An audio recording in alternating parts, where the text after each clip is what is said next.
આ કિંજલ રબારીએ એટલું બધું સારું કામ કર્યું છે, પાછી સોશિયલ મીડિયામાં આવી અને પાછી એમ કહે છે કે મને અને મારા પતિને કંઈ પણ થાય તો એનો જવાબદાર મારો પરિવાર રહેશે અને મારી સમાજ રહેશે.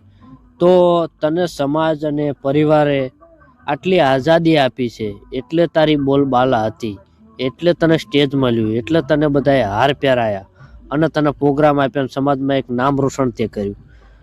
પણ તું જો તારા મા બાપે તને છૂટી ન આપી હોત, તને જાહેર જીવન ન આપ્યું હોત, તો તું આજે ગાય ભેંસનું સાણ જ ભરતી હોત, ગાય ભેંસના પોદરા જ ભરતી હોત. તો આ દિવસો મા બાપને તારા ના જોવા ના આવત અને તારી સમાજને નીચું ઘાલવાનું ના આવત, પાઘડી ઉતારવાનો વારો ના આવત. તે આજે એટલું બધું સારું કામ કર્યું છે, બીજા સમાજમાં લગ્ન કર્યા છે. આ તું સારી દેખાય છે, સોશિયલ મીડિયામાં આવીને તે ઉપાડો લીધો છે કે મને મારા પતિને કંઈ પણ થાય જવાબદાર મારા પરિવાર રહેશે. તો એટલું સારું કામ નથી કર્યું તે કિંજલ રબારી. આ બીજા સમાજમાં લગ્ન કર્યા છે તો સમાજમાં કોઈ તમને છોકરો ગમ્યો જ નહીં? કેટલી હાક છે રબારી સમાજમાં.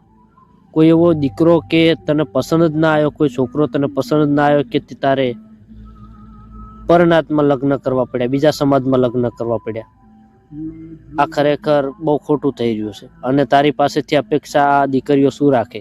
સમાજની દીકરીઓ ઉપર બહુ મોટી અસર પડે. એટલે કોમેન્ટ કરજો મિત્રો, અને આ સારું કામ કર્યું છે કે ખોટું.